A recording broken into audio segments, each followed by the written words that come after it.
facts, we face many patients, and regarding fertility supplements, there are different opinions from our patients, even doctors, researchers, and pharmacists. So I try to highlight this topic in a practical way.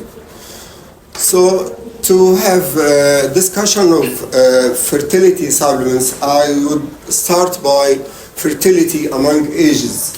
You know that fertility is a gift from Allah subhanahu wa ta'ala, who says in Surah Al-Shura, لله ملك السماوات والأرض يخلق ما يشاء يهب لمن يشاء إناثا ويهب لمن يشاء الذكور أو يزوجهم ذكرانا وإناثا ويجعل من يشاء عقيما إنه عليم قدير. And civilizations among ages are interested in fertility of the societies. And if you go to ancient Egyptian museums in Aswan and Luxor in Egypt, you will see different statues and figurines regarding female fertility and male fertility, up to the level that they made a goddess statues, the god of the female fertility, Isis wings, and the god of male fertility of the men. And different statues actually are present in Aswan, particularly in Aswan. I saw different statues regarding assisted reproductive techniques. They have statues of artificial insemination and other procedures. So fertility is a concern of all communities and all societies. But if we look to the fertility nowadays and to compare it with previous ages, you will find marked decline of universal fertility rate if it is compared to previous reports. And it has been reported that in the United States in the year 1800, the female delivered around 7 children. But in the year 1976, she delivered 1.6. And I think nowadays the delivery is by minus, not by 1 or more. And the explanation of the decline of fertility among ages are many, and this review article summarizes the cause of declining fertility among the societies by the most important is lifestyle factor, different lifestyle of eating, drinking, and cigarette smoking, wine, and so, and other factors like pollution of the atmosphere, pollution of water, the insecticides for the vegetables and the fruits we eat are one of the contributing factors, in addition to cultural, economic, and political factors. The prevalence of infection among societies in the Western countries where there is sexual freedom also is a contributing factor of decreased freedom. I add to this review the stress factor. I add also the medication use, the wide use of oral contraceptive pills, cytotoxic drugs, and colchicine and others. In addition to the technology nowadays does not need a lot of people. You need just computer, artificial intelligence, and so on. So the need for human being nowadays decline. This is an explanation. So in conclusion, this introductory part, we have to say that fertility nowadays declined. Okay? This is number one. The second point, if you are in your clinic, you will face different categories of people. When you try to discuss the topic of fertility supplements with the people, some of them will say, we are natural. We have the concept of back to nature, which means we don't need any medication, any pharmaceutical preparations, and we are natural. A second category will say that we are herbal, we are botanical, we don't need pharmaceutical preparations because we need botanical preparations. And third group of people who are overusing pharmaceutical preparations, multiple combinations and multiple durations of the fertility supplements. Now, what to do in your clinic about these categories of people? Of course, all of us saw those patients in our clinic. The first category, those who say that we are of the back to nature concept, which means good diet and good physical activity and exercise.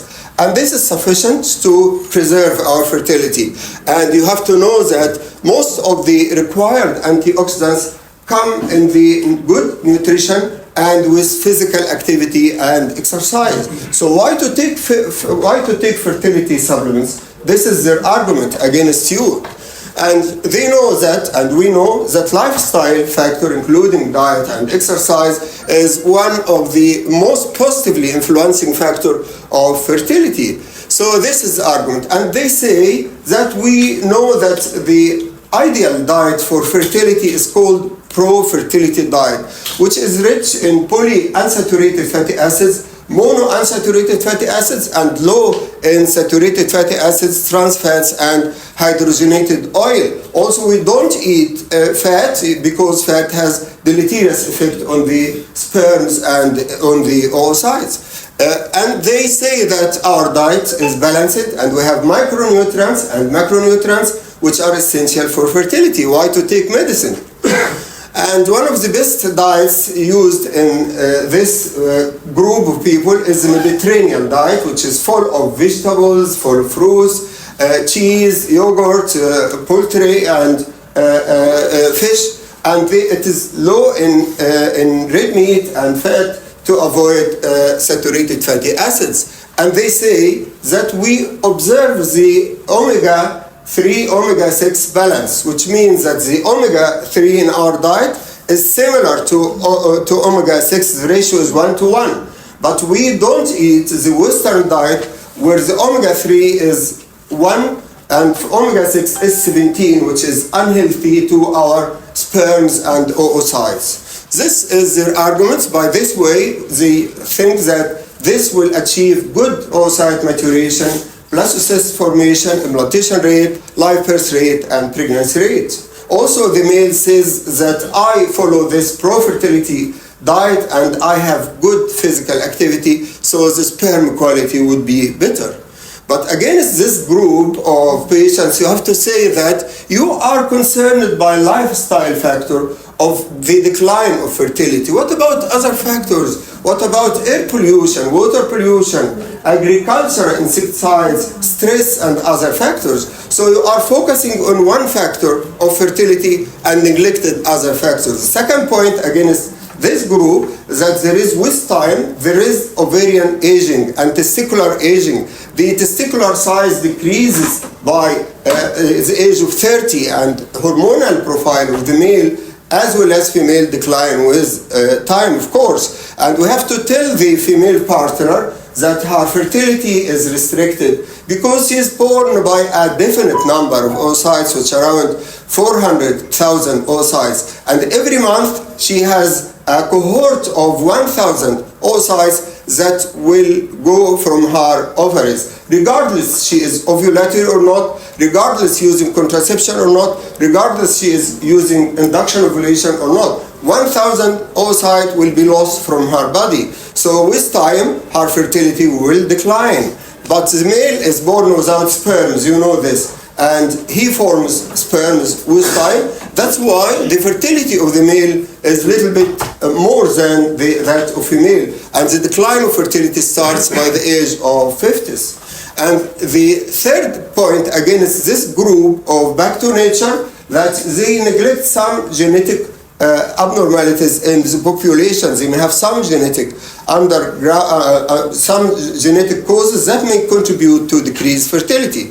So in conclusion, against this group of patients of back to nature, that back to nature is a good choice to have good lifestyle, good diet, exercise, physical activity. This is good and excellent, but is not the only strategy of increasing fertility and slowing down the ovarian and testicular aging, and we have to consider other contributing factors. The second group of patients, we face them too much in our clinics. They come to your clinic with internet and say that we know this herbal and we brought it from Malaysia or from China or from elsewhere. This is good for our fertility. We will follow alternative medicine and we don't like pharmaceutical companies.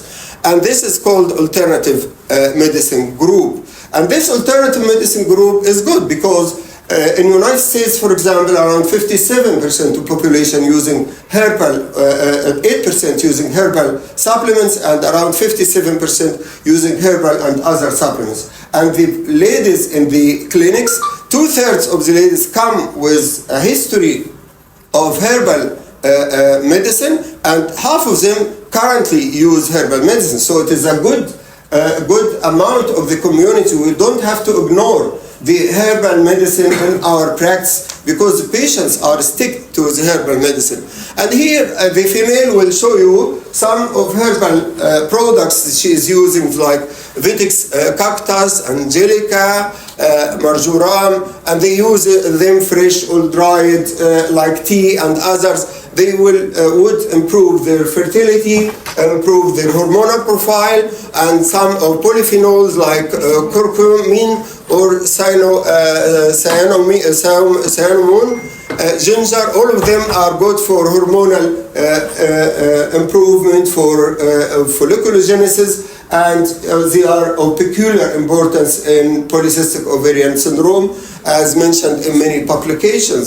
Also, some of them using phytoestrogens like primrose, like soybean, black ghosh, and the male will get from his bag some products to show you them. You have to have some knowledge to answer him. Is it good to use the Asian or the horse chestnut or not?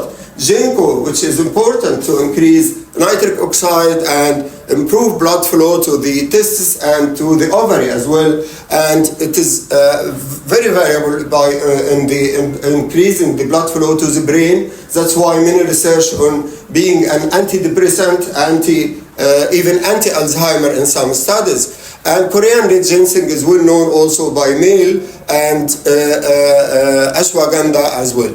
Also, some of the products like tripolis and asparagus, raspberry and Nigella sativa are used. So what to do in your clinic? The female brings to you some herbs, and the male brings to you some herbs. What to do? What to say to them? You have to say to them, this is a good choice to have herbal medicine, to have alternative medicine. This is very good. But this is good if you are treating abdominal colic, for example, or you have cough, you can use it for 1 day or 2 days. If you have dysmenorrhea or have renal pain, okay, you can boil some of these products and use them. But now we are talking about fertility. The fertility needs long-term treatment for at least 3 months up to 9 months. How to know that this herbal product carries the active ingredient properly? What is the dose? Can you use 1 spoonful, 2, 3 or more? This is not known. What about the active ingredient? What about the impurities in these herbal products that may affect your fertility by another way? What about the interaction with other products and other medicine you are using? What about the effect on pregnancy, which is not settled regarding herbal medicine in pregnancy? All these concepts you should put in mind when you are talking to those group of patients of herbal medicine. So that's why the FDA and other organizations recommend against use of herbal medicine out of pharmaceutical preparations. And the pharmaceutical companies will be happy by this recommendation. So in conclusion, against this group, that alternative medicine is very good, okay, but cannot be the sole line of treatment. It is called complementary alternative medicine. Complementary means complementary to other lines of treatment. It's not the sole line of treatment, and we have to stick to the pharmaceutical companies for purity and dose judgment. The third group of people are overusing fertility supplements. They are buying fertility supplements from the pharmacies, from the supermarket, from the internet, and they have lots of products, and they come to your clinic with lot of bottles. You don't know the names, and you have to read what is the active ingredient and so on. What to do about this group of people? We have to know the idea of using fertility supplements. The idea is to make an antioxidant level in the blood and subsequently in the sperms and the oocytes to a level to overcome oxidative stress. What is this problem? We have to know it in a simple way. The cells of the body are active. They are working all the time. Cells of the sperm and oocytes are active. And this activity is dependent on the mitochondria. And the byproducts of the mitochondria are called ROS, which is reactive oxidative stress, or reactive nitrogen stress, or reactive sulfur stress. And these byproducts are produced in the cell of the sperm or oocyte in a minimal amount. This minimal amount is good and beneficial because it helps metabolism of the cell and helps function of the ovarian maturity and sperm activation, hyperactivation, acrosomal reaction, sperm ovum penetration. This level is good, okay? But if the level of the ROS increases, it starts to become harmful to the sperm and harmful to the oocyte. What to do in such a condition? Allah subhanahu wa ta'ala made a protective mechanism in our body against this ROS, which is antioxidant, natural antioxidants, including the master antioxidant, which is glutathione, coenzyme Q10, and others. These antioxidants come to destroy these ROS from our cells by neutralization, giving them electron to become harmless. Okay, this is the first defense of the cells against ROS. Okay, but the ROS is continuous to be produced, so the amount of natural antioxidants would be low, cannot overcome the ROS effect. By this way, the ROS starts to make damage to the cells, including mitochondrial damage, which is the site of ROS, start by mitochondrial damage, start by DNA damage, start by lipid peroxidation and protein hydrolation. By these changes of the cell become exhausted, the sperm become exhausted, the motility and vitality of the sperm and the ovarian cyst, the ovarian follicle, the oocyte starts to be exhausted until the level that the ROS overcomes the cell and cell death will occur. So this is the sequence. What's our role now as a doctors? Is to help the natural antioxidants that destroy, that neutralize the ROS in the body. This is the target. If we understand the concept of giving the people antioxidants, this would facilitate understanding the details. So the ROS, as I told you, we have to know what's called ROS paradox. In small amounts, it's beneficial and helpful to the cells. In large amounts, it starts to make damage to the oocyte and sperm here, like I told you about these changes in the cells. So the antioxidants gives the electron to this harmful ROS. In conclusion of this introductory part regarding the antioxidants, we have to know that the fertility supplements primary purpose is to provide an antioxidant role. Don't forget that if you write any drug, any medicine, any natural, anything, you are aiming to increase the amount of antioxidants to get rid of the oxidative stress and to avoid oxidative stress, and this is important. Now we will go in short about female and male fertility supplements. We start by some vitamins. I cannot cover all topic, but I'll select some substance micronutrients. We start by vitamin A, vitamin D, vitamin E, vitamin B9, which is folic acid, vitamin B12, vitamin C, and thiamine, which is vitamin B1.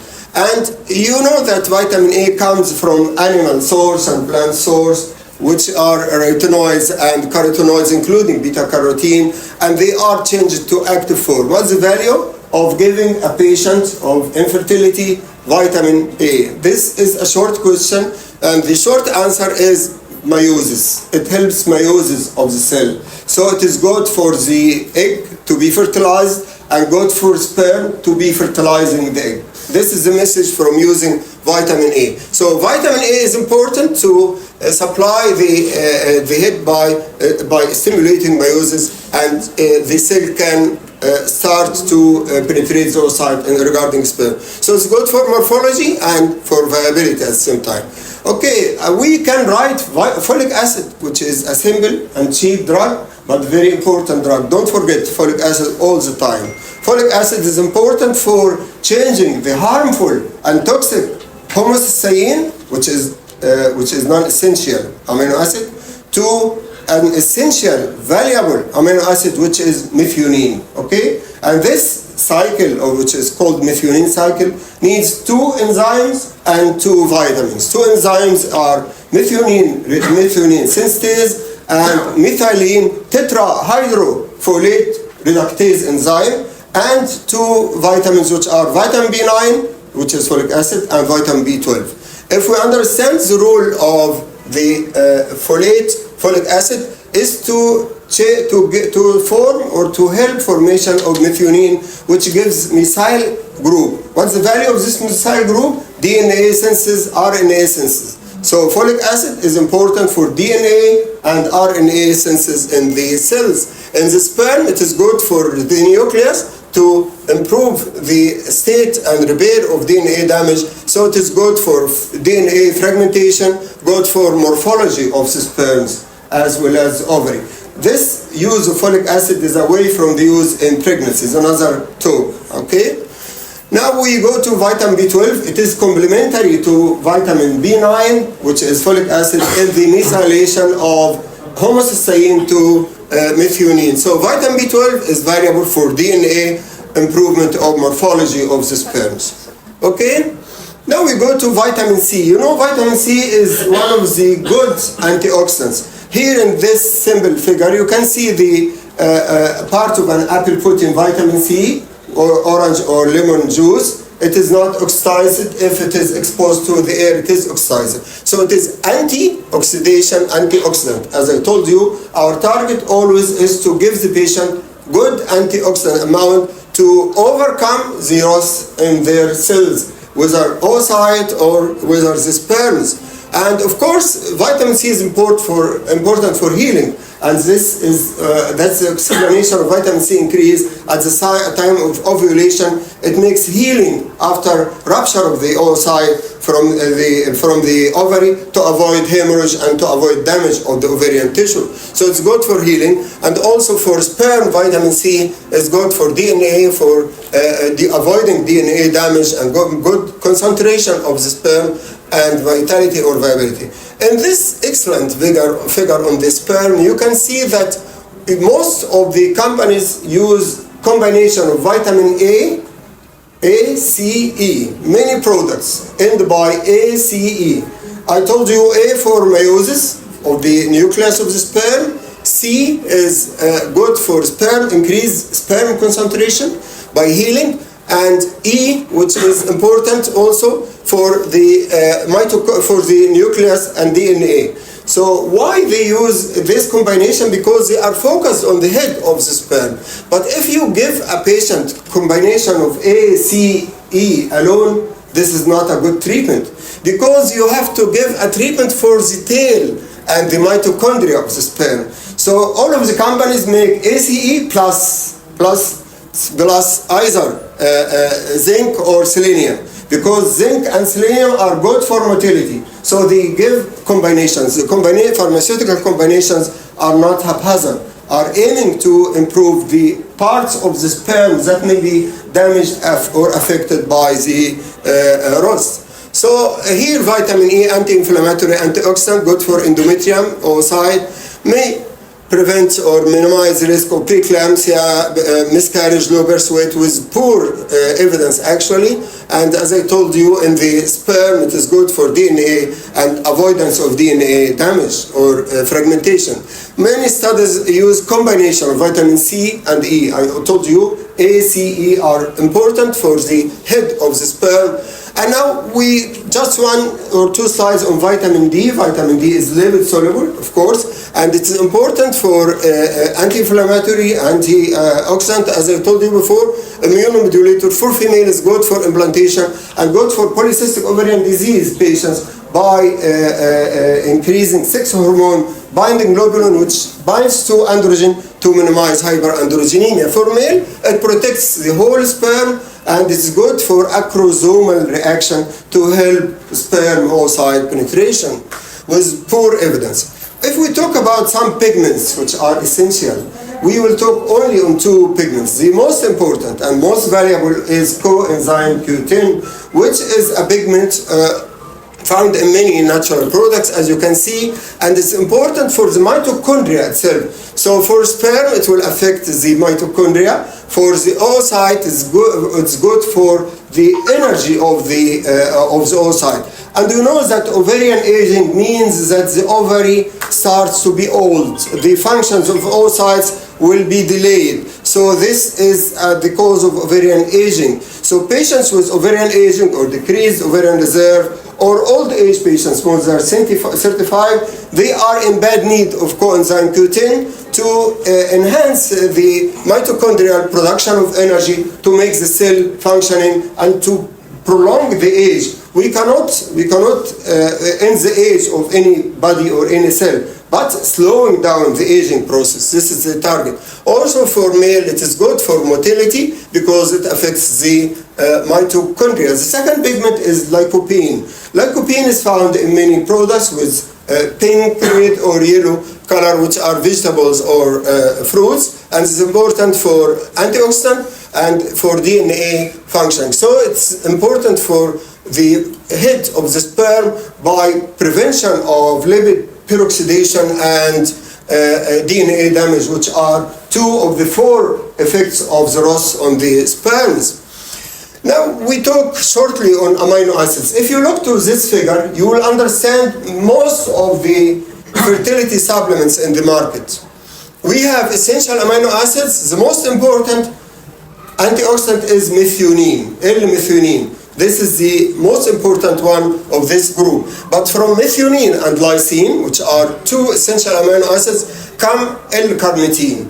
And L-carnitine is commonly used also. So if you give L-carnitine, this is a product of essential amino acids. And the non-essential, the main importance of the non-essential amino acids, that we get rid of the homocysteine. Homocysteine is dangerous to the body. The cardiovascular, the sperms, the ovaries, and so on, so on, so on. So the main function of the non-essential amino acids is to get rid of the homocysteine by changing it into cysteine. And we hear about cysteine. We use it in fertility and increased viscosity as a supplement. You will see it. And the combination of glycine, cysteine, and glutamic acid is the formation of glutathione, which is the master or maestro antioxidant of the body. This is the best antioxidant, which is don't forget, glutathione is the best antioxidant of the body. L-methionine, also one of the excellent antioxidants. Antioxidants to minimize the effect of the ROS on the cells. So L-carnitine comes from methionine and lysine. It supplies with cell energy. But arginine, which is non-essential amino acid, is important in increasing the level of nitric oxide and vasodilation, and this is important for the good ovarian and good testicular function, and also variable in patients with erectile dysfunction. And also L-carnitine, particularly in patients with polycystic ovarian disease, is important in controlling the hormonal imbalance and decreasing the LH-FSH ratio, and also for hypothalamic amenorrhea patients. It helps introduction of fatty acid inside the mitochondria to start the process of energy and to overcome the ROS. In the male, the acetyl L-carnitine, this is more valuable because it's more active, more bioavailable. And some studies, I read some studies use combination of L-carnitine and acetyl L-carnitine together. So it's good for the mitochondria motility, of course. The arginine, I told you, nitric oxide, vasodilation, improvement in the sperm and oocyte. The master or maestro glutathione is already discussed. Now, cysteine, we use it in the male infertility mainly, N-acetyl cysteine, but the bioavailability of N-acetyl cysteine is very low, 10%. That's why we use high dose. I cannot prescribe to a patient N-acetyl cysteine 50 milligram or whatever. We use 600 milligram to 1.2 grams because the bioavailability is 10%. So we need high dose of N-acetyl cysteine. It's good for the head of the sperm in prevention of DNA damage and supply, it is an amino acid, supplies with another amino acid which is protamine. And protamination is an important step in this sperm function. So it is good for concentration, motility, and morphology. What about omega-3? Omega-3 are the fat. The fat is the phospholipid membrane of the sperm and oocyte.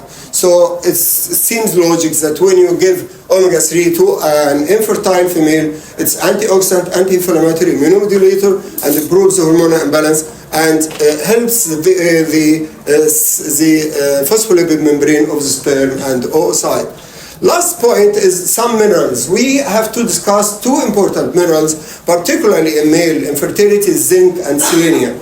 Zinc is important for motility and preservation of morphology of the sperm, increases the sperm density and motility as well. So the zinc concentrations in the semen are higher than the blood, and in the female it helps ovarian maturation, meiosis, meiosis 2 development, so it is good for the oocyte as well. Regarding selenium, selenium is important. Don't forget, selenium by S, it's changed into selenoproteins, which is safeguard. 3S safeguards the sperm. It protects the sperm while it's going inside the female genital system to reach the ampulla for oocyte fertilization. So it makes a shelf around the sperm to protect it from dangerous or harmful toxins or something. So it is good for acrosomal function and protection of the sperm,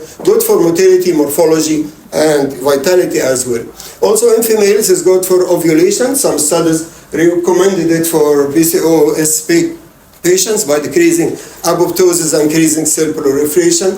Magnesium is supplying energy, magnesium dependent ATP for the energy of the sperm and oocyte. Choline is the source of betaine, sorry for the hazy slide, betaine, which is transformed to methionine as an essential amino acid. Also, it increases intracellular calcium for energy, the same for calcium. This is good for motility of the sperms. And these are summary of the most important micronutrients in our practice. In conclusion of this talk, sorry because it's somewhat long, that fertility supplements are beneficial for male and female. If you put in mind the concept of antioxidants, that you are overcoming the loss and oxidative stress, you are fighting against oxidative stress. This is the main beneficial role of female and male infertility, and we have to consider differentiation the societies and cultural level, and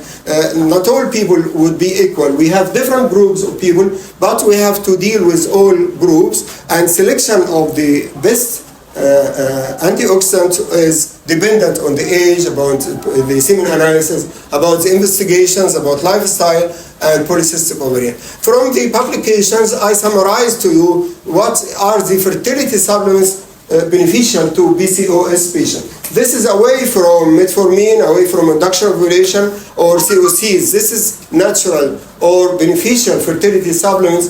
Of course, we have to start by folic acid. We have to start by coenzyme Q10. We can start by myoinositol. If myoinositol with the chiroinositol, the ratio should be 40:1, which is the blood ratio. Vitamin D is good, as I told you. L-carnitine for BCO patients. Some natural or herbal products like curcumin and cinnamon and ginger, which are helpful. Ginger increases antral follicle count and good for implantation and ovulation. Regarding old patients, if she is 35 or more, you can give her folic acid, of course, coenzyme Q10, and dehydroepiandrosterone is not present in this section due to time factor, but some studies found it is beneficial for old patients, and we can give vitamin A to help meiosis of the oocytes. In male, don't forget this figure. This is an excellent figure, shows you the selection of the antioxidants needed for male fertility. If you read the semen analysis report, you can select these substances according to the analysis at your hands, okay? This is important, and some of us may ask, for zinc estimation in the blood, for selenium, for so and so. This is not recommended by societies to have periodic or to have routine screening for antioxidants. And if you find some symptoms of deficiency, you can order like vitamin D deficiency or whatever. And here a study comes from Qatar, shows that combination of more than one supplement is more beneficial than single supplement, and due to synergistic effect. But look to the products they are using. They used around 25 products. What's the most important of them? What is the most important dose to be used? We don't know. They mix some medications together in one capsule and made an international study. That's why I told you at the beginning there is a conflict even between researchers. They have studies on separate dose. Another group study another dose. Prolonged period or short period, we don't know. Combination or single, we don't know. That's why you don't have to wait for evidence. Don't have to wait. In fertility supplements, don't wait for evidence. You have to read the test and to see the patient. Old patient, you can give her some medicine. Semen analysis parameters bad, you have to direct, not to wait for societies. The most of societies do not recommend fertility supplements. Do not recommend because of bizarre research. Here is one of the research published. Which product is more effective than the other? We don't know. Is 140 microgram sufficient, or we should use 20 or 200 microgram? We don't know. So the studies are not helpful in such a case. And you have to avoid also, this is another clinical or practical point, some doctors all the time write more than 1, 2, 3 antioxidants, and this is called antioxidant paradox. If you give the patient antioxidant more than the needed by the cells to overcome ROS, this will lead to harmful. And there is a study on selenium, overdose leads to athenospermia and elevated miscarriage rate if you give too much. And of course, the treatment of fertility, you have to tell the patient that the treatment should be prolonged, at least 1 to 3 months or even 9 months. It's not like colic or like fever, it's not a short treatment. And we are waiting for good studies because the studies are confusing. Thank you.